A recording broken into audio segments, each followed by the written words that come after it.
everybody. Welcome back. So excited to be back in 2020. 2020. Wow. That Can you sounds believe it? very new age digital, like we should be in space or something. We Or at really least flying should. cars. Something. Well, someone was telling me at work a couple weeks ago that the Jetsons were set in either 2010 or 2020, something like that. Mm-hmm. So you saw what the Jetsons were doing, and closest thing we got to that is the Tesla, which you can sit back and let it drive you a little bit. Oh, I was going to say those self-lace-up shoes. True. That's true. That's actually probably a better comparison where you But no, literally don't have to do anything but put your feet in and press the button.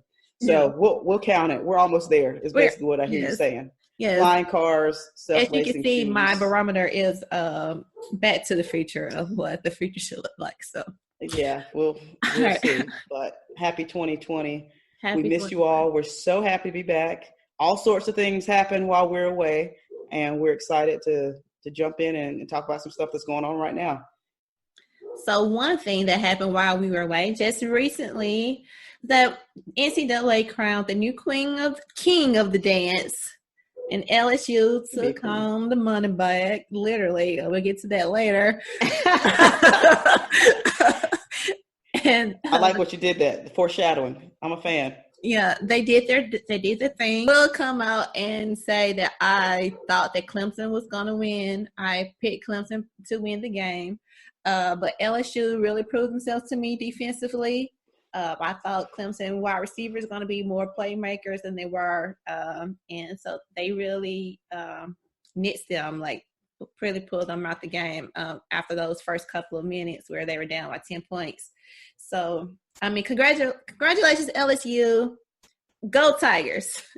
Yeah, I'm with you on that. I was kind of torn between both of the teams as far as who was going to take it, but I really thought that Clemson was going to rise to the occasion and thought that at least LSU was going to be challenged in a way that they hadn't been challenged before, and that it was not going to be as big as a gap in between the score. Now, I will say pretty much what you're looking at is just a dominant second half. Yeah. We saw, I would say it was a combination of LSU struggling a bit, just couldn't get anything going, but Clemson's defense also stepping up and making big plays, and their special teams. I thought that Clemson's special teams did a phenomenal job. Yes, I mean, at the beginning, pinning them back deep into their own territory 4, 5, 6 times, and honestly giving Clemson a great field position. Gosh, I mean, I'm pulling numbers here, but 3 or 4 times, maybe 5 times in that first half where they were unable to score at all. Yeah, it was definitely back-to-back possessions where they were pinned inside the 10, right on their own goal line. So, and they really 3 and outs they allowed Clemson's defense to be really aggressive early on. And really, knock them off their game a little bit, I think. And especially, and one thing about Clemson, their defense was, I think, the most sophisticated defense that Joe had seen throughout the years, at least on the front line, like the blitz packages that they bring in. Like, you never know who's really gonna be coming in on their blitz. And, they change it up really quick on them. So I think he was, like, really confused at the beginning. Yeah. But then I just think that his wide receivers start making plays. They started getting being the more physical over Clemson's secondary, and that was the big story there. So LSU's wide receivers were more physical by getting open, making plays, and I think that was the big difference between the two. And I was really disappointed in how Clemson's wide receiver showed up. Like the big 6'4s, I thought they were going to come out here and be just snatching balls all over the place, leaving LSU secondary in the dust. And they didn't even have a big play like that. All their big plays were orchestrated off the run. So none of them were really orchestrated from like just a pass play. So yeah, and I would say too, to your point about the defense that LSU was looking at. I mean, I think it's a big nod too, also going into halftime and adjustments, right? And I say there's not enough that can be said about that offensive core and Joe Burrow's being able to, okay, now that I see it, I have a half under my belt. Let me adjust to it. Let me respond to it. And I thought he did a much better job with that than what Trevor Lawrence. Yeah, Trevor Lawrence did not do that. I mean, he got worse. Trevor was trying to throw his receivers open instead of Joe. Joe was just he was like, I'm going to trust my receivers. Like, they showed me that they can do it. Once they came back on them from being 10 down to being up, was it 11 at half? So I saw some parallels between the Chiefs game and the Texans game. Yeah. So just like how Deshaun and the Texans had come back on the Bills, the Clemson had also did the similar thing to Ohio State, and they came back and win those big games. But then they both went up on teams that they were underdogs to, and they came out hot. It seemed like, we'll spot you those couple touchdowns. And there we go. We'll come back and beat the brakes off you, pretty much. We're going to show who's the dominant team. So, yeah. Hope you're enjoying your king cake there in New Orleans, LSU. They partied, I'm sure. LSU. Oh, absolutely. It was a home game. They were in New Orleans. Yeah. Pretty much anytime LSU in Louisiana is a home game. So absolutely. Yeah. Absolutely. Yeah. Well, I will say the thing that Clemson at least has to look forward to, any kind of loss stings, but especially one when you had a season as good as they had. They did have a really good season, just met up against a better team in LSU, but they have a lot of those guys coming back. Trevor Lawrence is going to be back. Yeah. A lot of the receivers are going to be back. A lot of the defensive players are young and will be back. So they have a lot to build on, and not that it matters or means anything, but they have opened up as the favorite to win for next year. You know how the very next day they're already saying, okay, who's opening up? So it doesn't mean a thing, but right. What that does though is at least it acknowledges that they have a lot of talent coming back. And of course, Dabo Swinney will still be there and he'll still be leading the charge. Yeah. Whereas with LSU, and I'll let you kind of lead us into the segue of whether or not this is the beginning of a dynasty. What we've been accustomed to seeing from Clemson, from Alabama over the last 5-6 years is LSU trying to get into that conversation from that performance. What did you see? Well, if they were able to bring back as many of the same key players as Clemson will next year, I would say definitely yes.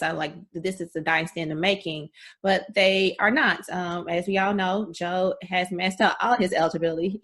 He's a grown man and he is going to the league. He's going to be the number one pick. He did his thing, crushed all the records this year. He's about to make his money and go to the league. And so is Joe Brady. He's heading back to the NFL as well. He opted out of that contract that he had signed, the extension, and he's going to be the offensive coordinator for the Panthers now. So that's their offense right there. There's their offensive coordinator who turned around their stagnant offense from the last couple of years, and their most dynamic player that they've had in a long time, in Joe Burrow. So I think I don't see a dynasty in the making, but it's going to be a lot of question marks for LSU next year. Who's going to be the quarterback? Who's going to lead their offensive call making from the booth? Are they going to stick with Joe Brady's schemes? Can they? It's hard for someone else to step to someone else's schemes and do it as well as another person. Yeah, absolutely. So where are they going from here? It's a lot of questions. And they are in the SEC. It's now so their competition is going to be much more competitive. So it's going to be they're not going to have a lot of room to grow until their what ifs next year. So we'll see what they do with it, and we'll also see what happens when the NCAA comes down and OBJ, what's up with this cash you were handing out? So what's going to happen with that? Odell got real crunk. He came ready. He had stats on stats in his pocket in the eventuality that they win, and he was just handing out cash to these student athletes, and that's a big no.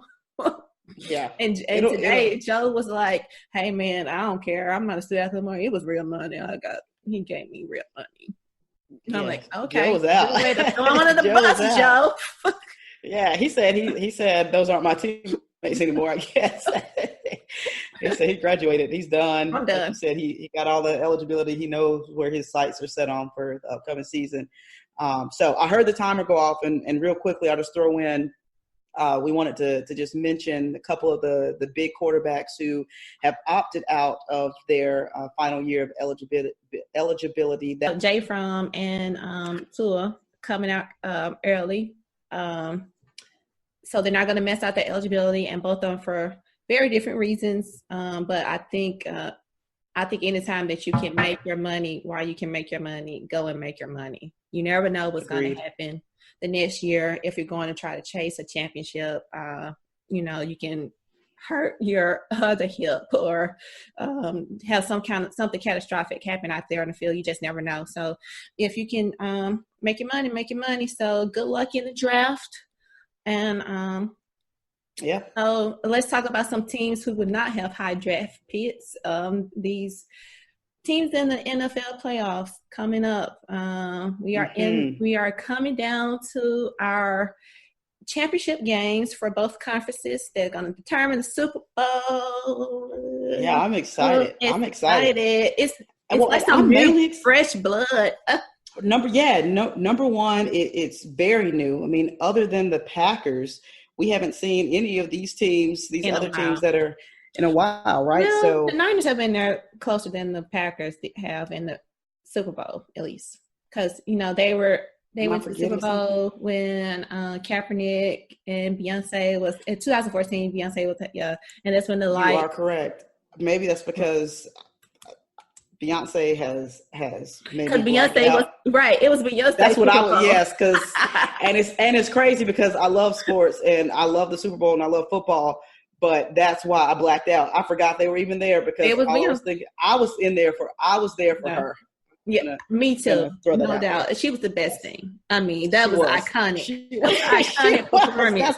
That's what I was there for. And that's why I forgot about the 49ers. So I apologize to all my 49ers fans out there. That is absolutely right. 2014, the 49ers were at the Super Bowl too, not just Beyonce.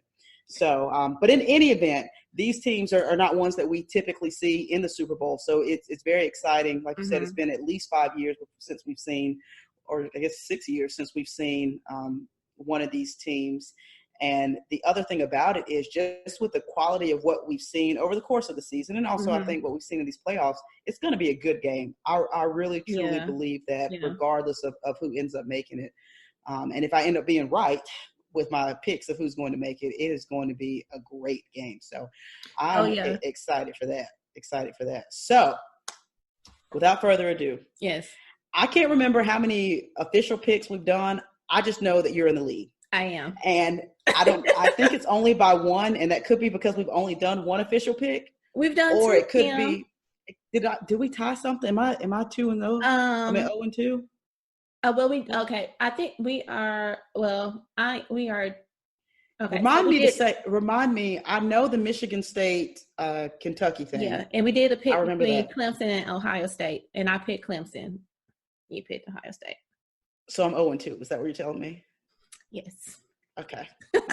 Let me. So basically what you're telling me is you should pick first and I should copy yours so that I don't. Oh my goodness. I've dug quite the hole for myself. That's all right. I'm feeling I'm feeling good. People have come back. People have come back from down 3-1. So. Oh, that's true. Just certain things don't happen that often, but maybe, just maybe, I can be the outlier and not in the majority. So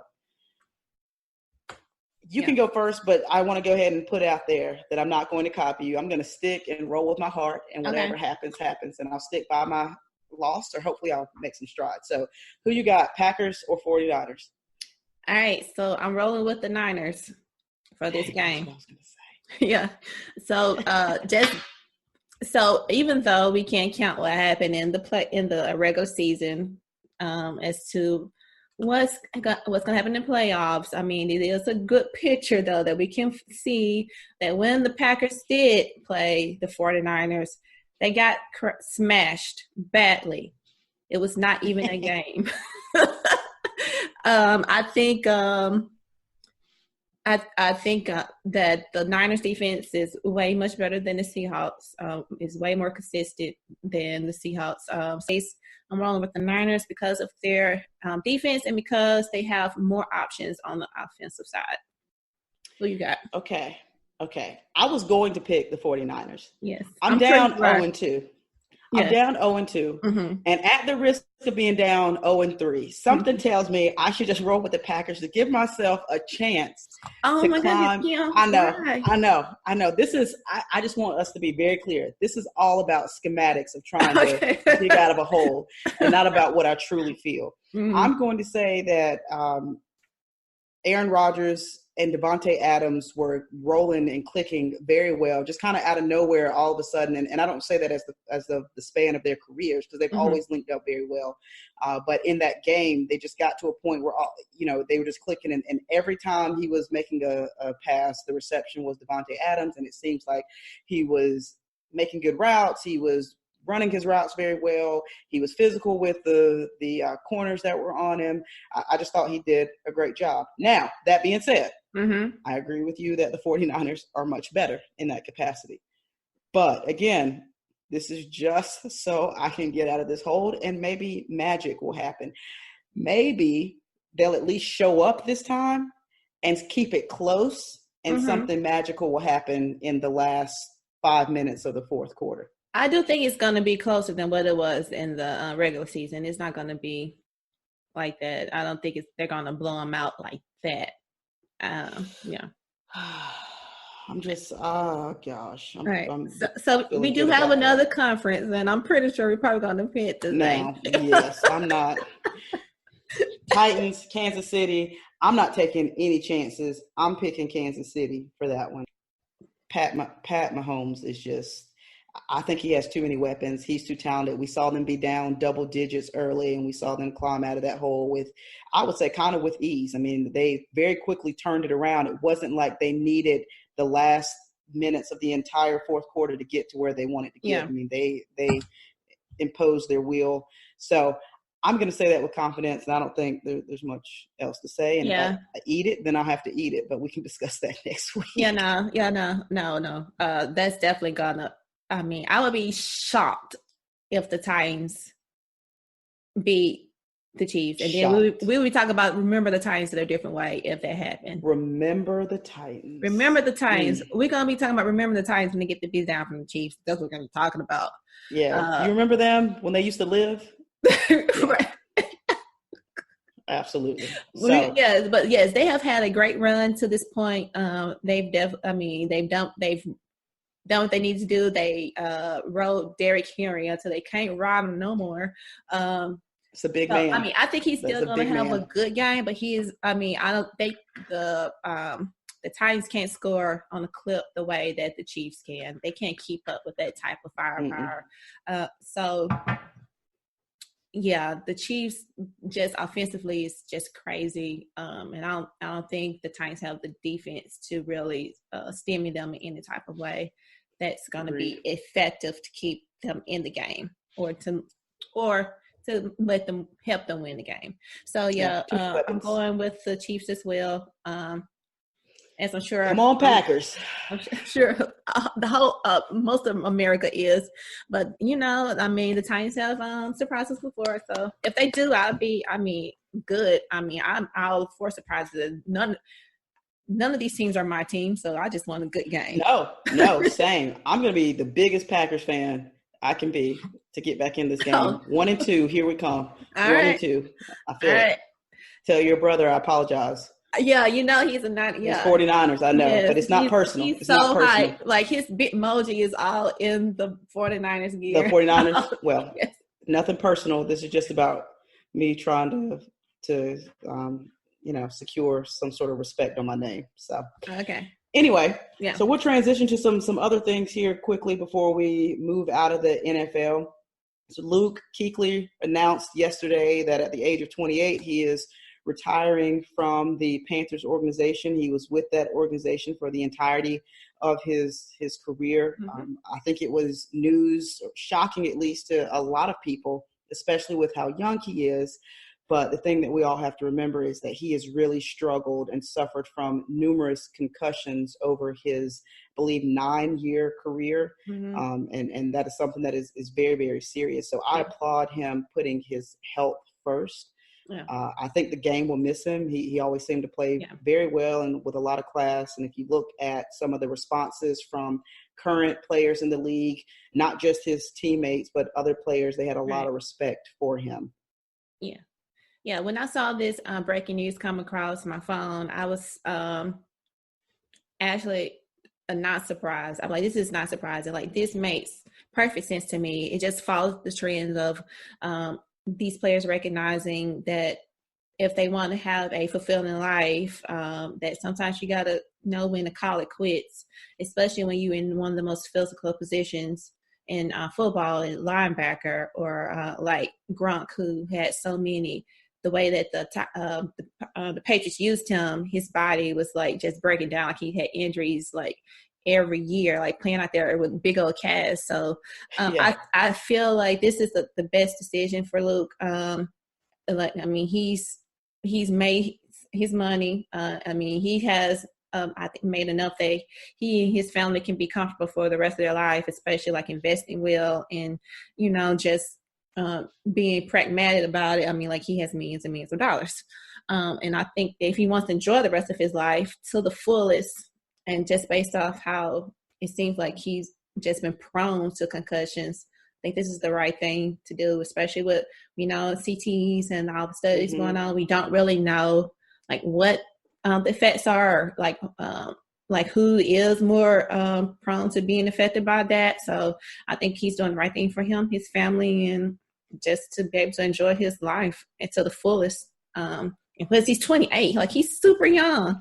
He really is. So I think that's really. I imagine if he wants to be involved with football in some capacity, whether that be in a coaching or coordinator type capacity, or calling the game, analyst, whatever. I think he'll be able to do that, and they'll allow him to do that, and he'll have an avenue to do those types of things. So I know it's not the same, but I don't think he's in a place where he has to completely. Yeah, you still get a check, and you still get to be at least involved with if you do broadcast and around. Oh yeah, absolutely, and around the game that you love.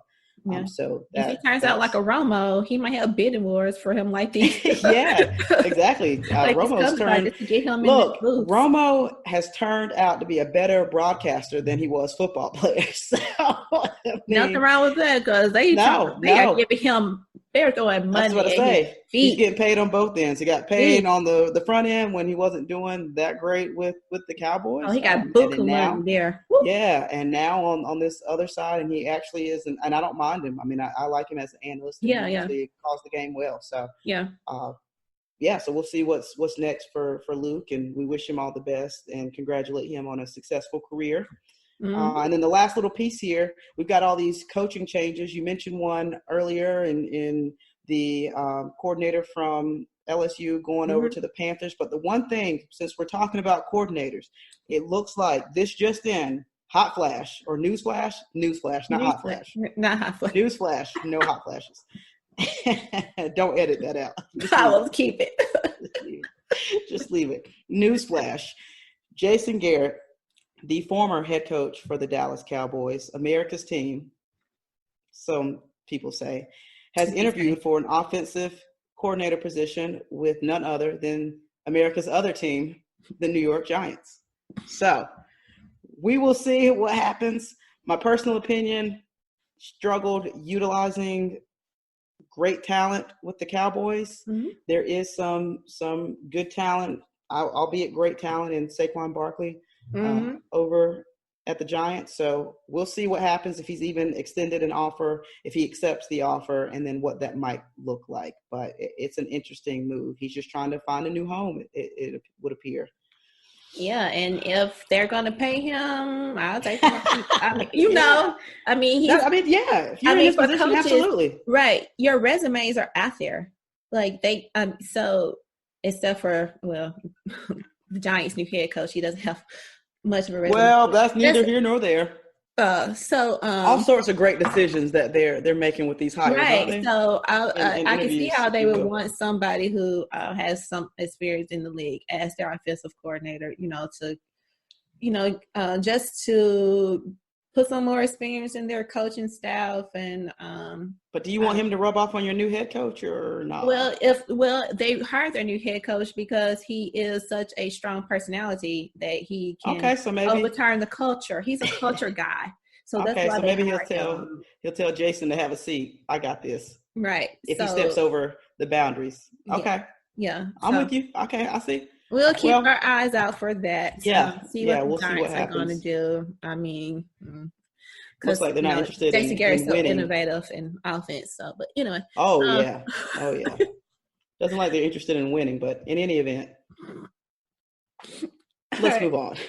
So, Let's move moving on. on to one of the other big fours in sports, the NBA. Um, so the only thing we got to say here is Zion watch. Look he's at it. You see coming. me? You see me? Or my Zubek Z? I'm sure Zubek will be. He's Yeah, I coming. think he'd be okay with me using it for Zion. Yeah. Yep, he is coming, and he's coming very quickly. Actually, I'm so a week excited. from today. If everything plays out, it's been released that he will make his NBA career debut when they play the Spurs on January 22nd. I will be tuning in. I I'm think sure all of America will be tuning the in. ratings for that game is gonna be crazy. Oh, yeah. That would have otherwise been just some blah kind of Wednesday night midweek game. Yeah. Now people are going to be watching because they want to see, one, just in general, the man that is Zion, but two, just to see if you can tell that he's being affected at all by this injury that he had. And so that leads me into this kind of brief segment of, there's been some talks about him taking this as a redshirt year, if you will, to make that comparison to college basketball, that he should sit out, make sure that he is fully healed. And not only should he sit out, but they should hold him out, if you will, and make sure that everything is okay to further promote his longevity and career in the long term. What are your thoughts about that? Do you think he needs to take a break or get in there and start playing? I think that the Pelicans have been very cautious. They've definitely played the long game with this injury and the way they've rehabbed him. So he said before, we've talked about this, how he wanted to come back like weeks ago. If it was up to him, he thought he was ready weeks ago. So I think they're being very smart with this. I don't think they would bring him back if he was not ready. I also think that it's good for him to get out there and play so they can start the developing phase of this team, because I don't know if you guys been watching, but the Pelicans have actually turned from their beginning when they started like 0-11, they have turned this season around. So they've given like their fan base a lot to look forward to. We got B.I. out there doing his thing. I think he should be most improved player. We got Lonzo 252 right there. Yeah, we got Kinston, Lonzo proving the haters wrong by doing his thing as well. We got Jaleel out here had like 25-14, was it last night or something like that. So the pieces. Don't forget my boy JJ. And yes, JJ, our fearless leader, the Pelicans' fearless leader at Duke South. Yeah, old man. So the whole band is going to be back together. We could have a Duke 5 out there soon on the floor. I can't wait to see that. So I think just to see how, so that this group that's been pulling their individual parts together, I think they need to put Zion out there so they can get the group together and see how they're going to work as a team so they can have some momentum when they move into next season. And so I think that's really key. Yeah, and the one thing I'll add here quickly is I think it takes some pressure off of him by coming back right now. Like you said, they had a very rough start to their season.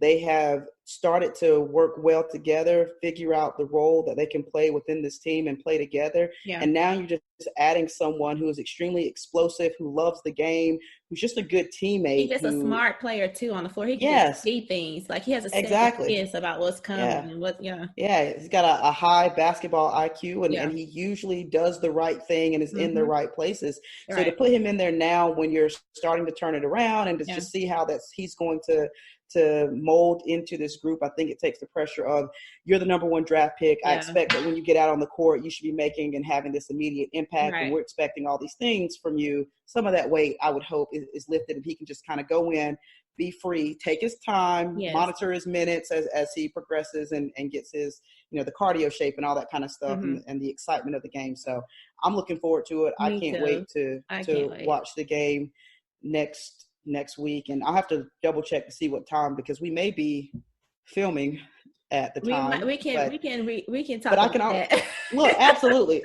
I'll go over there and sit in that dark corner on the couch. So I can go and loom over there on the couch and watch the game and avoid eye contact with the screen.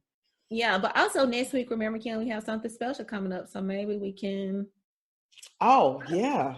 So that just leads us into it does. Our next, what should be one of our big major sports is WNBA.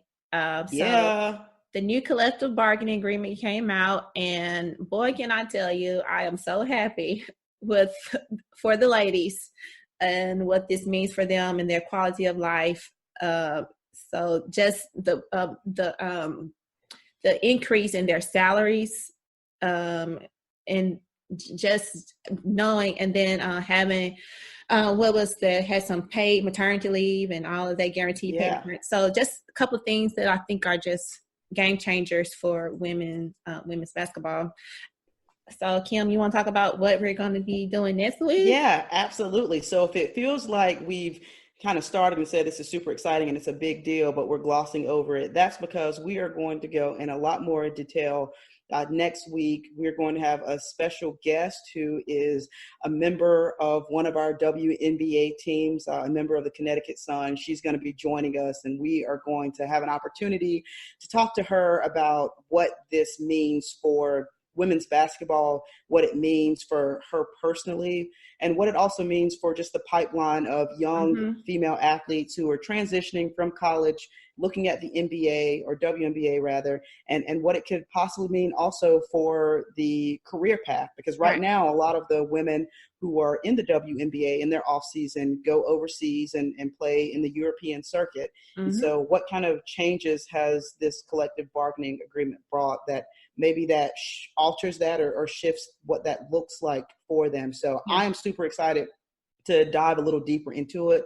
Super excited to have her on the show. And what I can say is she is one of the most genuine, nicest people I have ever had the opportunity to interact with and meet, and hardworking, gritty, such a phenomenal player. And we're excited for you to tune in and get all the details and just listen to someone who is really fantastic to talk to. So and she's also a Dookie. She's also a Dookie, so she gets a double star. She's a Dookie and she's a great person. So we're excited to have her on, and she is so graciously agreeing to do this while she's overseas and on a different time zone. So we're honored to have her join us. So tune in this week. We'll have it. It's gonna be dope, you guys. It really is. So we'll have her join and we'll get into that a lot more deeply. We'll dive in. All right. So. Boom. Keeping it in basketball, college basketball. So we have a new team that's really inserting themselves into the picture here. I will say, you gotta say it. So before the season started, my brother, who lives in Texas and very close to Baylor, and told me to look out for Baylor, that we need to talk about Baylor on our podcast. He was like, "Oh, y'all just can't talk about Duke all the time." I said, "Well, Baylor need to give us something to talk about. We'll talk about them." So Baylor is giving us something to talk about, and so we're gonna talk about them now. Yeah, there we go. They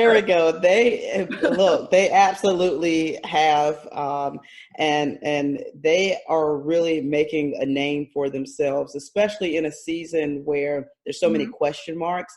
I think they still have a question mark. I think every team has a question mark, but what they've done in these recent games here, the most recent of which is knocking off Kansas, and it's been it's a bugaboo for most people in Big 12. Like they can have a good season, but they just can't beat Kansas. So the fact that they beat Kansas, it says a lot for just considering like how the Big 12 is typically. It really does. And Kansas, who almost always wins the Big 12 conference. So if you're able to knock them off, it speaks volumes about your program, and it speaks volumes about where you can end up at the end of the season, because that's, like you said, that's the monkey on everyone's back. Let's get past Kansas. Let's get past Kansas. Let's get past Kansas. So they even so, Tech, which is so Texas Tech was a Final Four team last year. So absolutely. So between those two wins, they're definitely starting to have that buzz, and people are talking about them, and so much so that they jumped to second in the rankings. So they jumped Duke in the rankings, and we didn't lose last week. We lost last night. So there's that. But in any event, they have really shown something to the committee and the people that do the rankings every week. And I think they've had some signature wins already, especially when it's, I at least can speak about the ACC. It can be difficult to have signature wins just because of just the question marks surrounding all of college basketball. So your losses are tough losses. Your wins are seen as you're supposed to win anyway. So for them to do that is really helping to build a resume for them. And again, one of those early on things that doesn't matter, but in the rankings of looking at the projections for rankings in the tournament, they moved up to a 1 line. Joe Lunardi's bracket that he continues to do, every week. So that's big for them, because they're now definitely a part of the conversation. Yes. I think they have definitely. I'm listening. I think they definitely made check in on the score while we're talking about them. Oh yeah, because they are playing right now. I definitely think they have made the college basketball picture more interesting. They put another player in the game to talk about, like we talked about how the parity this season and how there's no dominant team. So we'll see if they can continue this, be how consistent they can be down the road. We will see more about Baylor. I'm sure I will hear more about Baylor. You definitely will. But yeah, you never know. We'll see. They do have to play Kansas again, I'm sure. So we'll see what happens when that comes around. And they are, just to throw this in there, they're up by 19, 11 minutes, 42 seconds in the second. It was a close game towards the end of the first half, but they've pushed the lead out. So good for them. And good for them. We'll be watching them. We will be watching and maybe waiting. We'll see. Yeah, hopefully things go well for us. Also, the last time we played, the last 2 times we played Baylor in the tournament, we beat them. We did. Well, it was 2010 was one of them. 2010 when we beat them to get into the Final Four. Yes, 2010. And then the next year was it 2016? We beat them. That was with Brandon and Grayson Allen, and we had to play them like the second round or something. I think so. Yeah, I think that's right. I would need to check that, but that sounds right to me. Yeah. We'll keep a close eye. Before we played them. Oh yeah, they lost to Yale. Did we lose to Kansas? I'm getting confused. Yeah. I'm confused. I'll go with 2016. I'll go with whatever you say. Okay. I trust you. 2016, they lost to Yale. I think maybe we'll check. If I'm right, I'll keep it in. If I'm not, I'll edit it out. All right. There we go. It's beautiful. Beautiful. All right. I like it. All right. Now we get to let's talk about Roy Williams, that is. Now look, generally speaking, not generally, there's no generalities about this. Nevette and I do not like Carolina. And I think it's pretty obvious. And I do not mind that they're having a rough skid right now. Love it. But what I do. What I do actually have an issue with is how their coach is responding to this rough skid. Because teams go through their own ebbs and flows. And the more that we thought about it and talked about it before we started recording, we realized that this is part of Carolina's ebbs and flows, that they tend to every so often have these really bad off years. But to hear the coach talk about the players and the way that he's been talking about them has been very disheartening, if you will. And just thinking about if you were, or if one of my brothers, or if I had a son that was playing for him, to be yielded as the least gifted team I've ever coached. And he didn't limit that to at UNC. I mean, he coached at Kansas as well. Yeah. He's coached other places. So to say the least gifted team, and by the way, you recruited these players. So let's talk about that. So I don't know. I mean, I think there are things, or not a thing. I know that there are things that coaches say to their players in the confines of a locker room or during a closed practice on the court. And there's some things that, one, I think shouldn't be said at all. But then if you're going to say it, at least say it behind closed doors. I mean, I don't think this is something that should be said to a player at all, because at the end of the day, you want to have them upset about their performance, sure, and have them realize that they're better than what they're playing. But at the same time, you want to motivate them to get over that hump and to start playing better for themselves, for their teammates, but also for their coach. And if I heard any of my coaches, I mean, I played sports growing up, and if I ever had a coach to look me in the eye and say that we're the least gifted team he or she has ever coached, I don't want to play for you. Yeah, that's totally demoralizing. Like, why would I want to put on that jersey and get out there and play when you don't think I have what it takes to win the game? Yeah, and they don't need anyone else to beat them down. Right. It's like, I was talking to someone, and it's kind of like saying to a person who's overweight that you need to lose weight. Mm-hmm. Every person who's overweight, almost every person who's overweight, realizes they can stand to lose a little bit of weight and to get themselves healthier. Mm-hmm. I used to be extremely overweight, and it was a light click for me. And I was like, look, you need to work on it. You need to get it. You need to get it. This is something you need to do. But I didn't need people to constantly remind me, ooh, maybe you should drop a few pounds. I don't need you to tell me that. I know.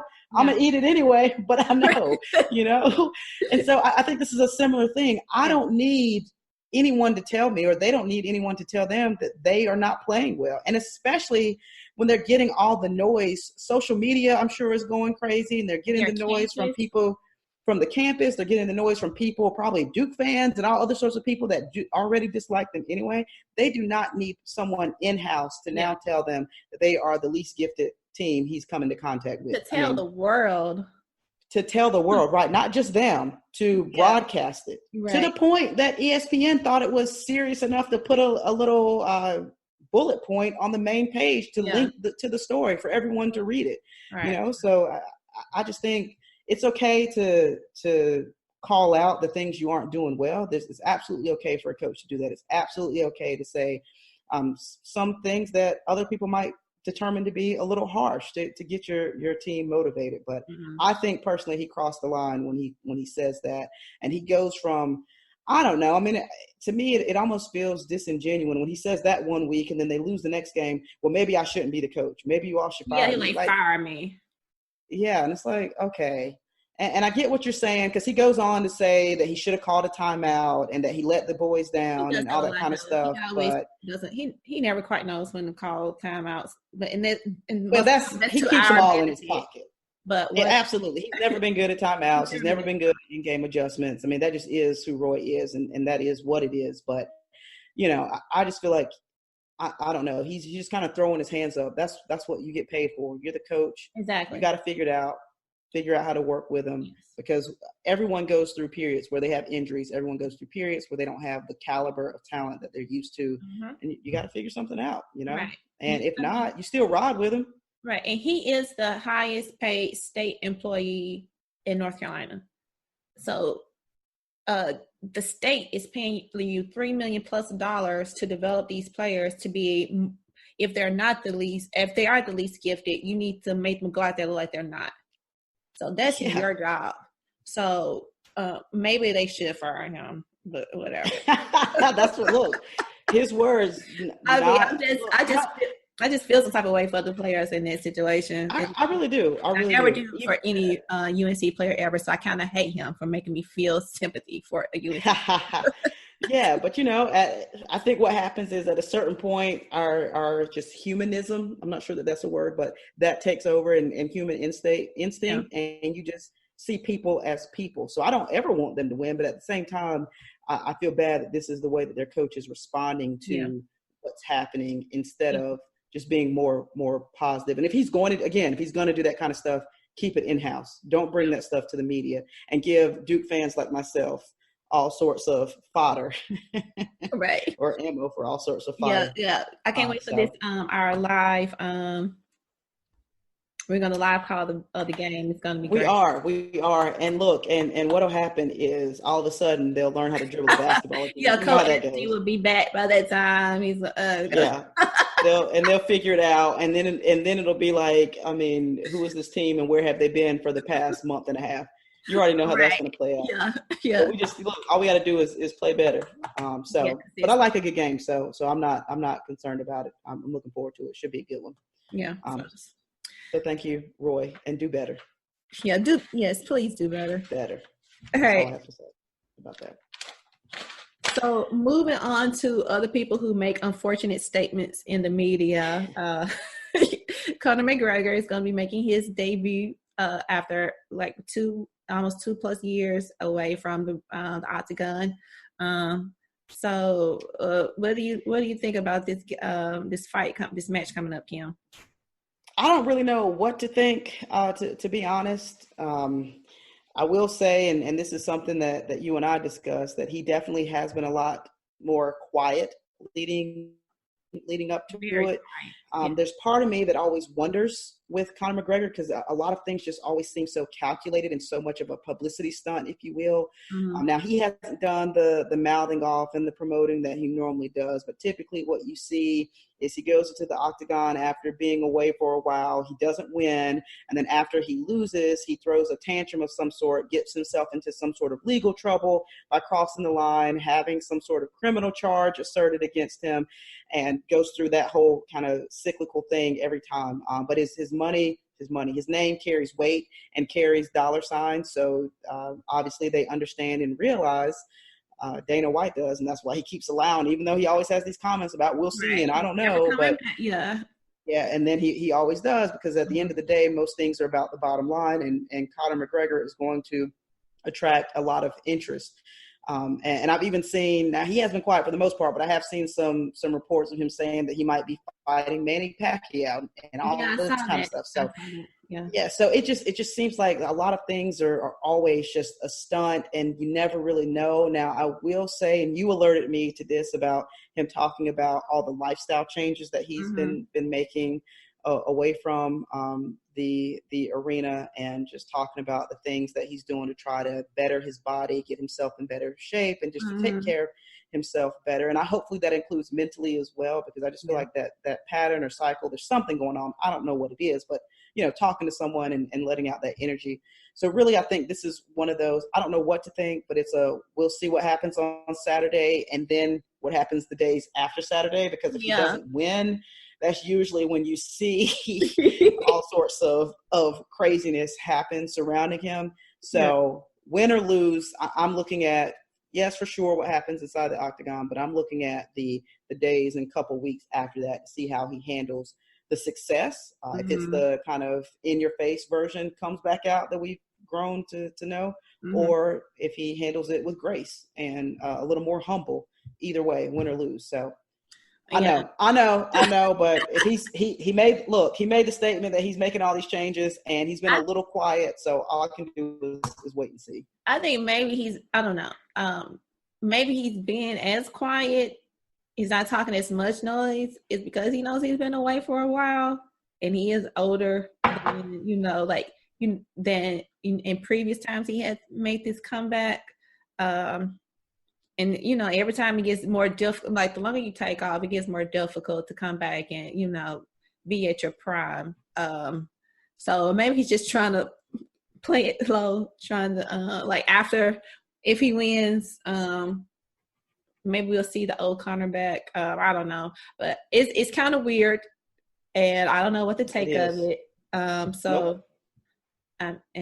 I mean, good for him if this is a legit thing, or if it's just another marketing scheme, because he's a good marketer, at least for his brand, at least. So, we'll see what happens there with that match. Will you be watching? We shall see. I'd have to go somewhere to see it, but we'll see if I decide to take some time to watch it. I am going to be at home this weekend. My uncle, we're having a surprise birthday retirement party for him, so I'll be home for that. And then Duke plays that night. Mm-hmm. So since I'll be at home, it's just a matter of figuring out where to go to watch it. So we'll see. Either way, I'll be watching in some form or fashion. Yeah. Oy vey. All right. So our last topic of the night is a big one in terms of how it's been rocking not only its own world, but the sports world in general. So in the MLB, we have another cheating scandal. Dun, dun. This time with sign stealing, and not just any type of sign stealing, because I know, as you know, you watch baseball, that sign stealing is a part of the game. But this is a particular, very sophisticated, technology-based, just underhanded, really, this is like cheating. Yeah. This isn't, I'm standing at the edge of the dugout and I'm just going to keep looking over there and see what they do. And then I'll look and see, and see how they respond and then try to pick up. No. This is very calculated. This is very calculated. Oh my gosh. They had a system, and then the trash cans, my gosh. They were working it. They were working it to get this leg up. And I don't know, I just in general, when all the cheating and stuff for all sports ends up happening, I just wonder what's going on in people's minds. And is it to the point that winning is that important, that you can't even be honest with the talent that you have? Because sometimes it almost seems like, if I were a player, so we talked about the whole thing with Roy, kind of a slap in the face, that you don't believe that based on the talent alone, the work that we put in, the work that the managers have put in with the teams and moving pieces and all this kind of stuff, that you don't rely or trust that process enough that we can collectively win on our own. You think we now have to resort to this very calculated, schematic stealing of signs to have a leg up and an advantage over the other team. Yeah. So I never really have understood that mindset, other than, I mean, again, everything's money driven, right? So if you win, then you get to stay around and you go further into the division and the playoffs and things like that. And maybe you have an opportunity to put yourself in a better position to stay around longer. But I think it's terrible for the sport, like it is for any sport, Right. Especially when you talk about going back to what people are thinking, it's one of those things where you I think the situation, people tell one line and you keep building up and you can't stop. I feel like it's it came to that point where they kept doing just little things until the point where they didn't know, they crossed the line and didn't know they crossed the line, maybe. Especially when hearing reports of how people talk about Alex Cora, who was most recently with the Red Sox, but before that was with the Astros, and because of his connection there, he has been let go of the Red Sox. But most people were just talking about how his love for the game and how much the game has meant to him, and he's just a true baseball player. And that, so you think somebody like that who's just loves the game that much, that you dedicate not only your professional life but also your post-professional life when it comes to being a manager to this game, that you will go and test the integrity of it. You forever have an asterisk by your name. You have been a black mark on the sport that you love so much. At the beginning, I was saying another cheating scandal for baseball. It's like everyone, they always have some type of cheating scandal. When you're talking about how they had the steroids problem before that, and then they how about cheating with Pete Rose, with him and his cheating scandal, how he's never gonna, everything he did before that, it's whatever, we don't care that you're one of the greats, we don't care, you're not making the Hall of Fame. So it just seems like what is it about baseball that is perpetuates this type of environment where people feel, is it, I don't know. I don't know either, because I will agree with you that you don't tend to see it as much in other sports, I guess, other than the Patriots here in the last well, the Patriots are Patriots, so that's them. Yeah, but that's but that's one team that seems to. But this is like Exactly. why it's Exactly. yeah. Yeah, I completely agree. And I don't know what it is. And because the thing I think about with baseball, and I think about the critique that a lot of people have with baseball as far as from a fan perspective, is that the game is slow, it's Mm-hmm. not very interesting, it's hard to remain engaged. And even for people who played baseball, softball, even for them, it's hard to sit down and watch a baseball game. It's just not as exciting to watch as some other sports. Mm-hmm. And the things that are happening now, I will say, I guess with the performance enhancing drugs, if you're watching the players that happen to have been using those things, then they're crushing the ball a lot more. So maybe you see that and you get more excited because they're breaking records. But generally speaking, none of these things that are happening are really pushing the excitement or pushing the needle to make it more engaging for people. So Mm-hmm. really, I feel like it does nothing but, to use your words, question the integrity of the sport as a whole, but then also to lose the people who were once there. Because now, okay, I was watching and I'd kind of gotten on the bandwagon. Yeah. I think for this kind of generation of young fans growing up, the Astros are a team that people want to be a fan of because of Right. the recent success Yeah. that they've had. They're So the if you're they were the underdogs. And then if you're a young fan and you think about, well, I just want to be a fan of someone who's good. I mean, this mm-hmm. is a team and a program that has really built up a name for itself. And then, oh, by the way, you now realize and learn that a lot of what they're doing is based upon this cheating scandal. And of course, you can't say for sure, but then you just start to question everything that you believed about that team. So now the little bit of interest and attraction and excitement that you had, you now have people who question, well, maybe I shouldn't be cheering for this team because they're cheaters. Mm-hmm. So now, instead of them just finding a different team, when I already didn't really like the sport to begin with, I just won't watch baseball. So I think that's a great question that you asked. I do not know the answer to it as to why it kind of attracts this sort of thing or Mm-hmm. perpetuates this sort of environment. Because again, I just think it does nothing at all for the sport. And I can't even really think of an idea or fathom a reasoning to do this other than a personal gain for bottom line of, I can stick around longer, I can win, I can make more money. I mean, it's extremely selfish. Is really, is very, and it reflects poorly on everyone around. Because again, then you start to question, well, did he know? Did she know? Did that person know? Did that person know? Did the players know? Yeah, people are questioning their title. Like, should they have to vacate their title that they won in 2018? So yeah, I don't know, what it is, but it's definitely bad. I will say, kudos to them for responding quickly, removing the people that they think have been involved. I imagine they'll continue to investigate, and if there are other people, then maybe they'll take. Sure. Yeah, absolutely. I think so too, and potentially other people being removed, and try to weed out the poison if you can. But I think it's just pretty sad for the sport and just in general. Like, just play fair. Yeah. You tell kids that, right? You tell kids to play fair. These are grown people. What do you expect? What kind of example are you setting for people who follow? So just be fair, be honest. It's okay to lose. Right. We all lose sometimes. We don't always get what we want. For how long? So, I mean, you don't have to, Yeah, absolutely. We all lose. So anyway, we'll see what happens, and we'll continue to follow it and see if there's other fallout there. So that was the last thing, but there's one quick thing I want to mention because I forgot.